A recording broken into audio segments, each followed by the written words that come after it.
Welcome back to Inside Sources. Today we are looking at the future of the country, especially regarding the question of power, electric power. Many of us agree that that is one area that we need to fix and that we need to fix urgently. Last year we had at least 12 instances when the national grid collapsed. And a few days ago, AEDC in Abuja just announced that there's going to be blackout in several parts of FCT because of the relocation of transmission lines by FCDA.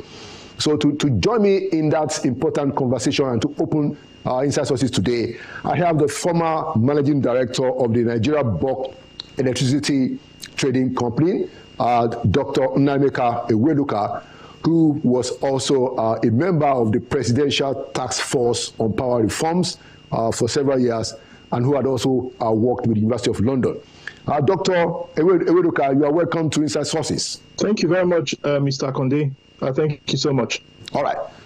So I just wanted to take a general overview of what the problem is and how you think is the best approach to solve what is clearly an urgent problem.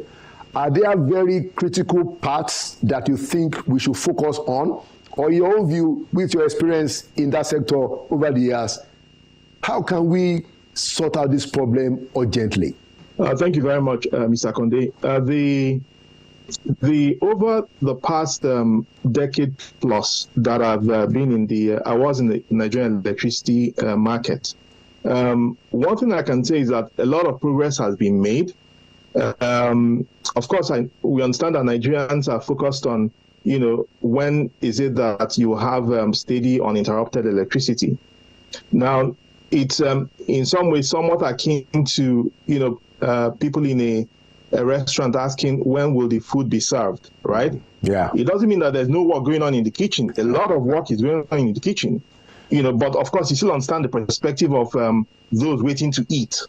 And that work within the Nigerian power sector goes on, in different segments of the government space. Be it the Ministry of Power that does electricity policy, be it NERC that regulates the market, agencies like Nigerian Bulk Electricity Trading that handle the commercial agreements in the market, to TCN that administers the grid, making sure that the grid works as it should. And other entities within the power space, including, of course, the newer ones like the FGN Power Co.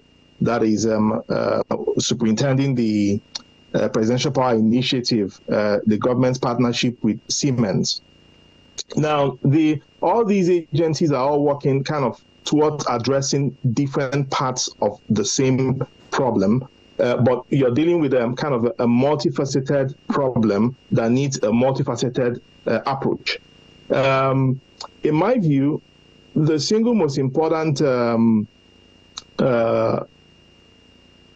change we've had, looking back over the past decade, is perhaps the amendment of the Electricity Act of 2023 that significantly opened up the space for states to kind of step into that space and support the government, the federal government. And what that has done is that it has democratized the electricity space significantly.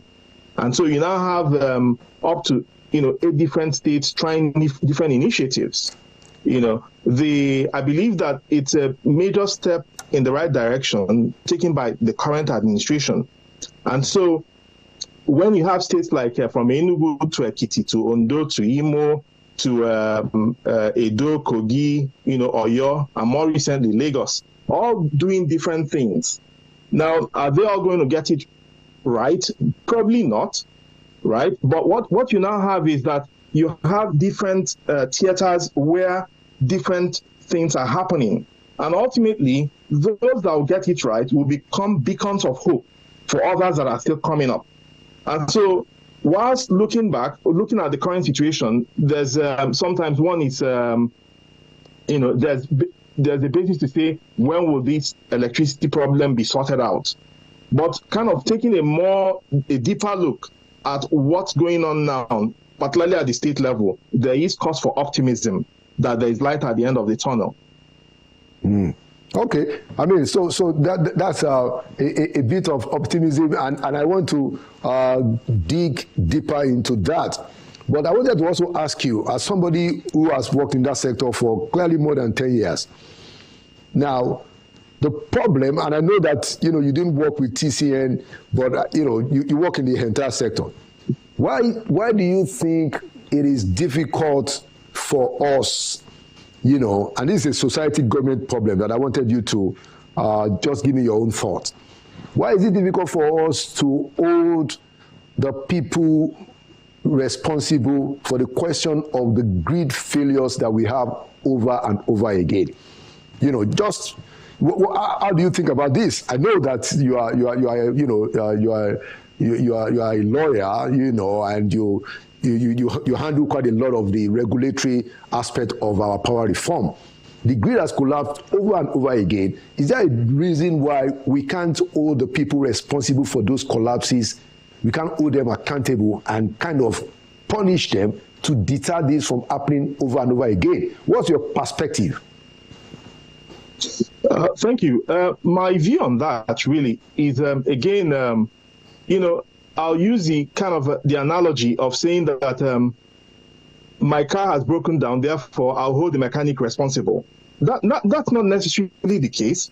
It may very well be that it's a mechanic's issue, right? Mm-hmm. But it's a bigger issue. It could be equipment failure, of a critical component of your vehicle. It could be that you're not maintaining it appropriately. There's so many things that can lead to a car breaking down.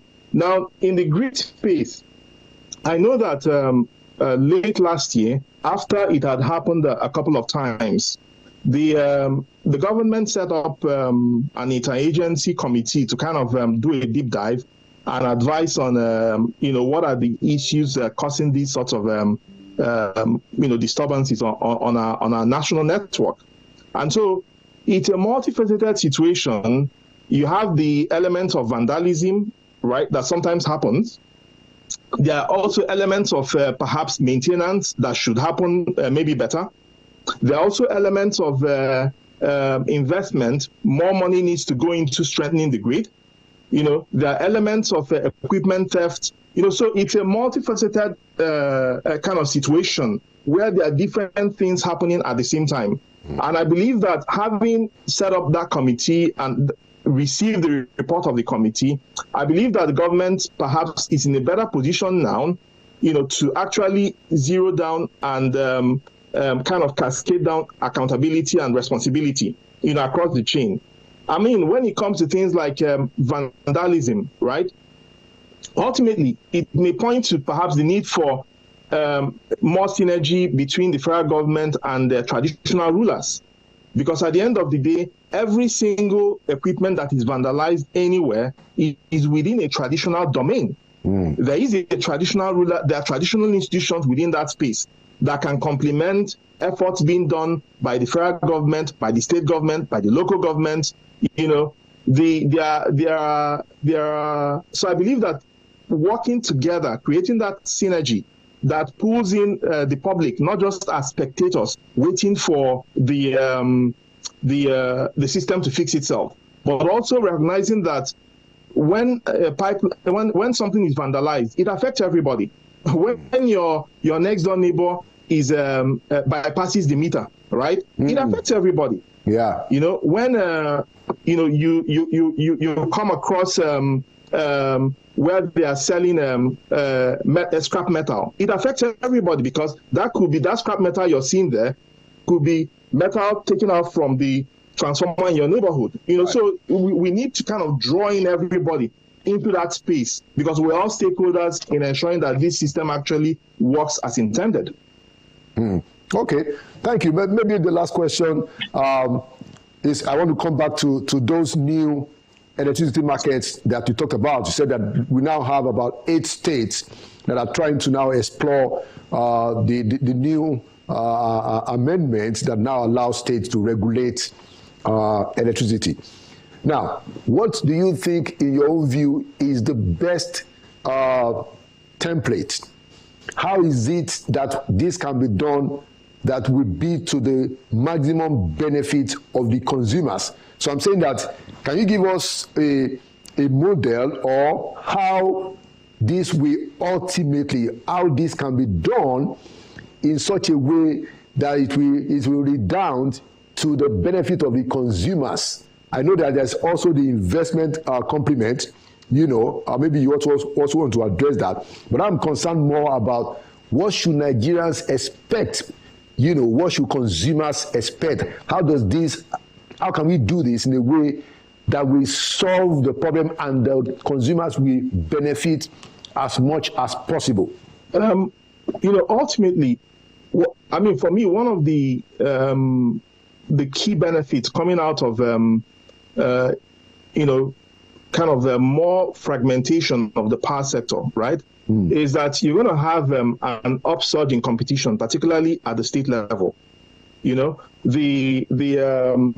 And where competition is done appropriately, it ultimately leads to service improvements. It results in lower prices. And so I believe that different states having their different regulatory authorities, right, it makes the work of NERC easier, right? Because they now have fewer states to focus on, because you now have other states that are now almost kind of running their own thing on their own. The structure we had earlier, where you had, for instance, if you have a problem at the local level, NERC had their NERC forum, in different states doing different things. But ultimately, they would have to report back to headquarters. Yes. Now you have the states having full control over every aspect of the regulation of the electricity. So in some ways, it is the electricity equivalent of local government. Local governments bring government to the grassroots. So when you have states now regulating electricity markets, it brings the solution closer to the point where the problem is originating. More broadly, I see the enhanced competition triggering innovation. There's going to be a lot of innovative things going on at the state level. There's going to be a lot of improvement in service quality because you now have smaller chunks of authority. When you had the 11 disco structure, which of course you still have, but now with each disco covering like 3 or 4 states, it was a very unwieldy arrangement. Now you have discos having to incorporate the state discos. Okay, so a state disco is much more it's a much better position to tackle problems that are domiciled within that particular state. Now, looking at it kind of more broadly from a policy point of view, and kind of taking a look into the future, I do think that at some point we're going to have states that start to come together to create synergy, perhaps even along the geopolitical zones, right? Yeah, because you now have states that can say, why don't we pull resources together? Okay, we don't all have to invest in generation. Okay, of the 6 states in this region, 2 can focus on generation, whilst the other ones can focus on transmission, distribution. So that way they can synergize at that local level and kind of pull forces together and start to create bigger electricity markets. Because ultimately, why I see that as kind of the way of the future ultimately is that a lot of investors are equally looking at investments at scale. Okay. And so rather than investing 10 megawatts in this state, 2 megawatts in the other state, an investor would rather invest and build a 200 megawatt power plant in one location. Okay? So those are the things I see that will ultimately perhaps start happening in future. It's still perhaps some way off. You're still having the kind of what I call the experimentation happening at the state by state level. But I see policy is not static. I see policy continue to evolve, going ahead. But the good thing is that we are now on a track that sees the federal government kind of beginning to roll back its authority allowing states to do more.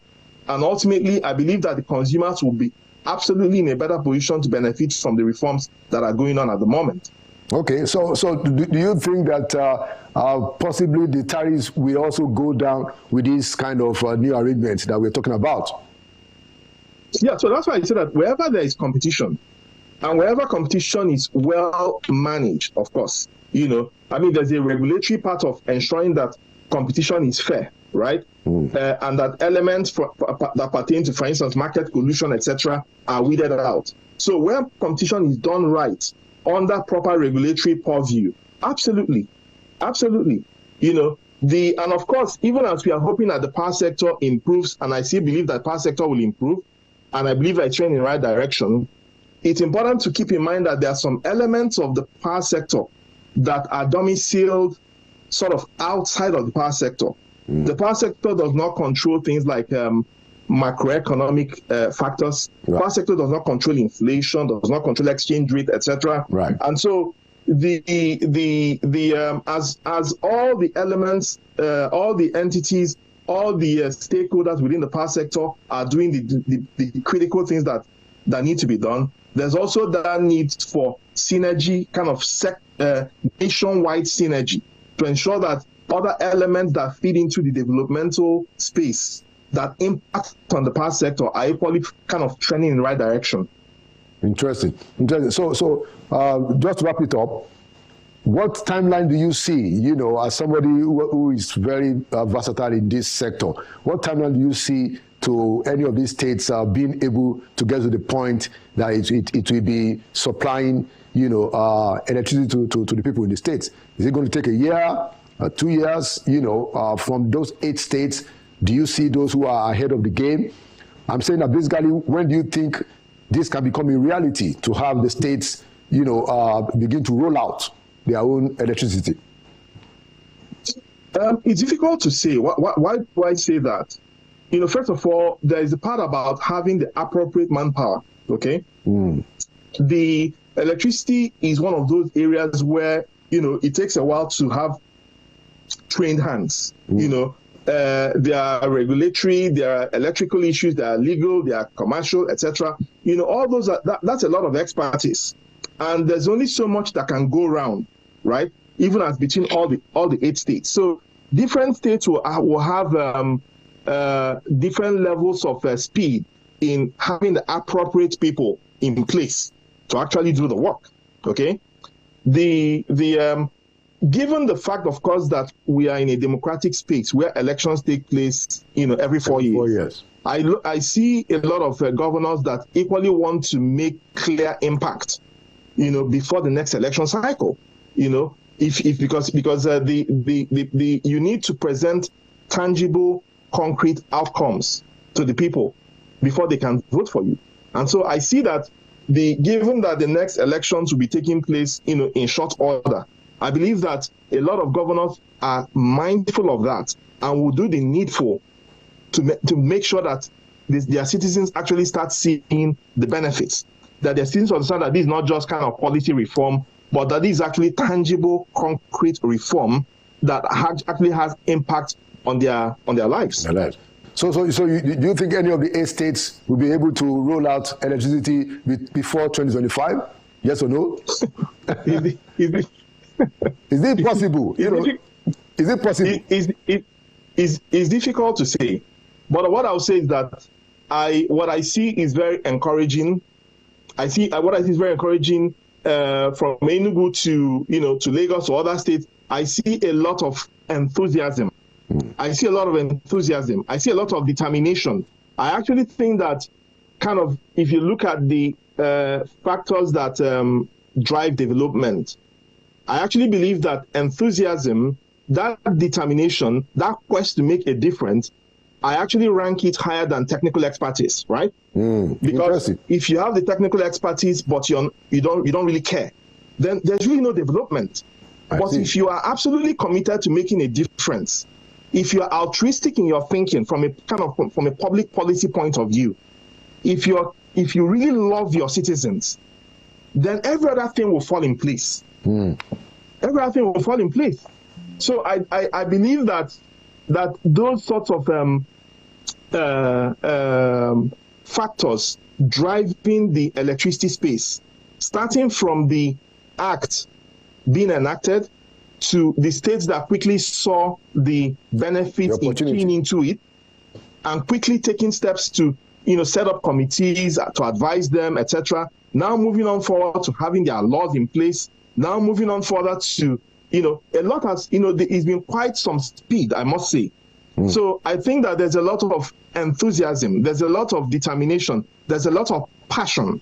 It doesn't mean that they will all get it right, like I said. Right. Some will get it wrong, but ultimately the good thing about having different experiments happening in different places is that you can learn from others. True. Which is why it's actually a good thing that the Nigerian Electricity Regulatory Commission, NERC, they've set up this mechanism for coordinating all the 36 states. So what that does is that, periodically representatives from these 36 states meet and compare notes. They compare notes and they learn from each other. I believe that process of meeting regularly, learning from each other, drawing experiences, I believe that ultimately it puts us in a better position to solve the problem. Okay, excellent. Thank you so much, Dr. Iwiluka, for the insight. And I think I agree with you that the fact that states can do their own electricity is a game changer. And it's quite exciting, that you are reporting that there's a lot of enthusiasm. And hopefully Nigerians, in some of the states can begin to benefit from this thing even before 2025. That would be really, really exciting. And it will set the standard for every other state. Thank you so much for coming to Inside Sources. And I hope you enjoy your time, your free time, because I know that your skill will be required, as all of this is going forward. Thank you so much for your service. I know you left in July last year, and I can see that you are having a very nice vacation. Thank you very much. I appreciate being on this forum, and I look forward to continue to engage with you on these different issues that bother on development. Thank you. Thank you so much, Dr. Nnameka Iwiluka, the immediate past managing director of MBET. Inside Sources will be right back.